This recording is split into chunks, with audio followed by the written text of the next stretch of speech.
Samuel 6:1 fala sobre um momento importante na história da igreja. Fala sobre o momento em que Davi quer transicionar a Arca da Aliança do lugar que ela está para a cidade. A Bíblia diz que ele reúne então homens e ele coloca a Arca da Aliança num carro de bois e eles começam a levar a aliança. É a coisa certa, com a motivação certa, feita do jeito errado.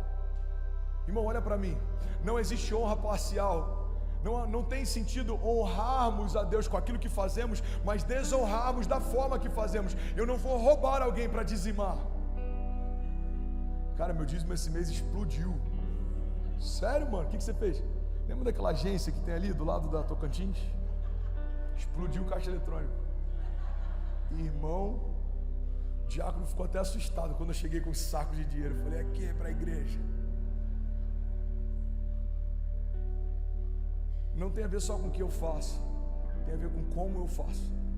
E a Bíblia diz que Davi quis fazer a coisa certa do jeito errado. Ele coloca então a Arca da Aliança em carros de boi, e o resto da história você já sabe. Um dos bois tropeça, a arca vai cair, Uzá tenta salvá-la, coloca a mão, Deus fica indignado e fulmina ele naquele momento. E a Bíblia diz que porque aquilo aconteceu, Davi ficou assustado, e por não saber o que fazer, Davi acionou um plano B.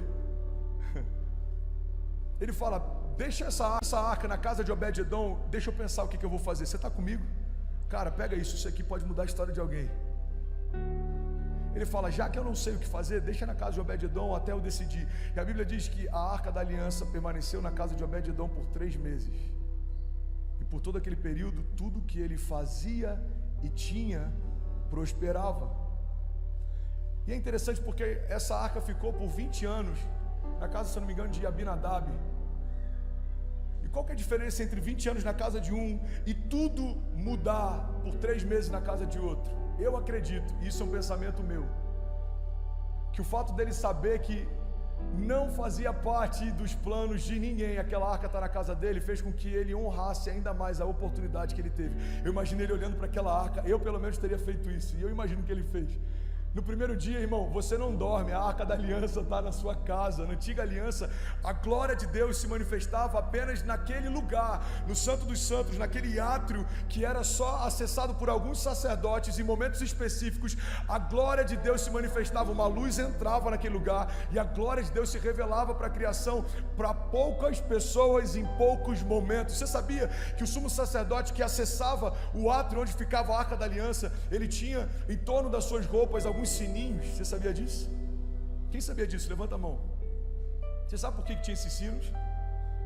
Porque se ele não tivesse em plena santidade e a presença de Deus o fulminasse, quando os sinos parassem de tocar, quem estava do lado de fora sabia, ele morreu. Então puxavam para fora por uma corda aquele sumo sacerdote e enviavam outro. Então essa Arca da Aliança tão poderosa, essa presença tão gloriosa, do nada vai parar na sala da casa de alguém só porque algo deu errado. Irmão, isso é um pensamento meu, ok? Não faça disso uma doutrina, mas eu acredito que o que aconteceu com Obed-Edom é um simbolismo do que aconteceu com a minha vida e a sua, porque a Bíblia diz que ele veio para os que eram seus, mas os seus não receberam, e por conta disso nós recebemos acesso a essa adoção. Recebemos o espírito de adoção pelo qual clamamos Abba Pai. André, agora embolou tudo, agora que eu não sei nem o que você está falando.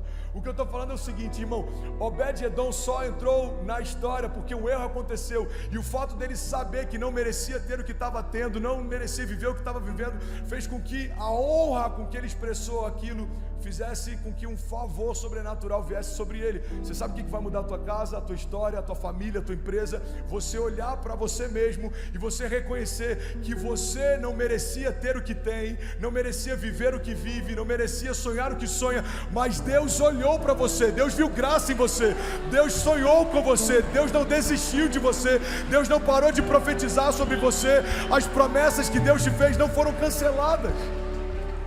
Estamos de pé por um princípio básico: Deus não desistiu de nós. Deus é Deus, irmão, porque se Deus fosse homem, quando a notícia de que a criação pecou chegasse, ele falaria: reseta e começa de novo. A gente está com uma obra aqui atrás e fizeram uma guia com um tamanho diferente do que a gente queria. Eu olhei e falei: pode derrubar e fazer de novo. Mas e o material que a gente vai perder? Eu falei, não dá pra gente conviver 10 anos com uma obra errada, porque a gente não quis parar e refazer o que tinha que ser refeito.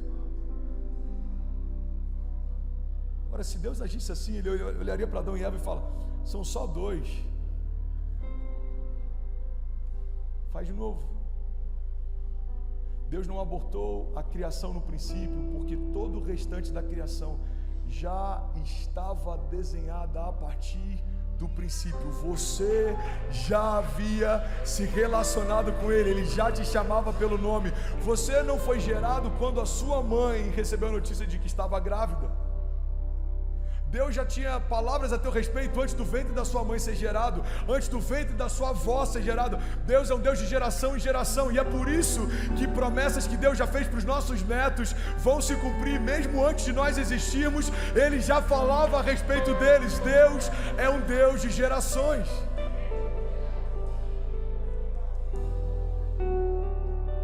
Então caminhar com Jesus nada mais é do que honrar esse entendimento de que eu não merecia viver o que eu vivo. É como Obed-Edom, ele olha para aquilo que está acontecendo e fala, uau, a arca da aliança veio parar na minha casa.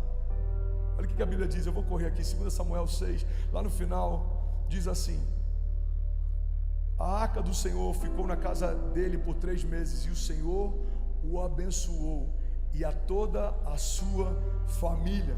E disseram ao rei Davi, o Senhor tem abençoado a família de Obed-Edom e tudo o que ele possui. Irmão, você sabia no original qual é o significado de tudo? Você vai lá para o original, na etimologia da palavra, sabe o que significa tudo? Fala comigo. Tudo significa tudo. Olha que revelamento revelado. A Bíblia diz que não só ele, como toda a sua família, e tudo o que eles tinham prosperou. Então Davi, e ainda tem um termo que eu acho incrível, tem um momento, tem uma chave que eu acho poderosa. Alguém está comigo? Diga amém. Diz, e tudo o que ele possui por causa da arca de Deus. Sempre tem um porquê da sua prosperidade. Sempre tem um porquê dos dons que Deus te deu. Sempre tem um porquê daquilo que Ele te confiou. Sempre tem um porquê dos sonhos grandes que Ele te deu. Você acha que você sonha grande à toa? Você acha que você é bom em comunicação à toa? Você acha que você tem o dom de fazer recursos e riqueza à toa? Você acha que tem uma habilidade sobrenatural à toa? Tudo que Deus te deu é por causa dele. Existe um propósito em tudo que foi confiado a você. Quando você honra aquilo que Deus te deu, Deus te honra com aquilo que Ele tem para você. Alguém está comigo? Diga amém. Eu digo para você terminar. Eu acho que a gente vai ter que terminar em outro culto. Alguém está recebendo algo de Deus nessa noite? O seu posicionamento diante de Deus determina a história que Deus vai escrever a seu respeito diante dos homens. Você tem noção do que é Deus falando algo a seu respeito a partir daquilo que você fez? Pastor, isso é justiça própria? Não. Isso é o fruto da honra. Olha o que a Bíblia diz. Você está comigo? O próprio Jesus estabeleceu esse princípio. Aqueles que me reconhecerem diante dos homens, eu também os reconhecerei diante do meu Pai que está no céu. O próprio Jesus está dizendo, aqueles que me honrarem diante dos homens, eu também os honrarei diante do meu Pai que está nos céus. Aqueles que me confessarem diante dos homens, eu também os confessarei diante do meu Pai que está nos céus. Irmão, até a salvação que é dada por graça, ela é dada mediante a fé. Existe uma condicional até para ser salvo. A Bíblia diz que fomos salvos pela graça mediante a fé. O que é a fé para a salvação? Nada mais é do que um posicionamento de honra. Você dizer, Jesus, eu reconheço que você é o caminho, a verdade e a vida. Eu reconheço que não há outro lugar senão no Senhor. Eu reconheço que só no Senhor há salvação. Eu reconheço que só o Senhor pode me manter de pé. Eu reconheço que só o Senhor tem palavras de vida eterna. Como Pedro, Jesus dizendo, por acaso vocês querem ir com a multidão também? O discurso é duro demais, não há quem possa ouvir. Os discípulos falavam, Jesus falava, você quer ir com a multidão também? A palavra está muito dura hoje, pode ir junto com eles. E aí Pedro se levanta e fala, Senhor, para onde iremos nós? Se só Tu tens as palavras de vida eterna. Declare comigo, diga, a honra é fruto de posicionamento.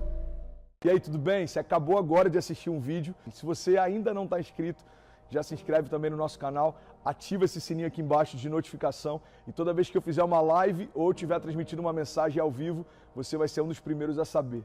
Mas eu deixei mais 2 indicações aqui que eu espero que façam muito sentido para você. Então já aproveita e clica para assistir a próxima mensagem, beleza? Seja bem-vindo ao time de incendiários e eu espero de verdade que essas mensagens mudem a sua vida como elas têm mudado a minha também. Até a próxima. Valeu!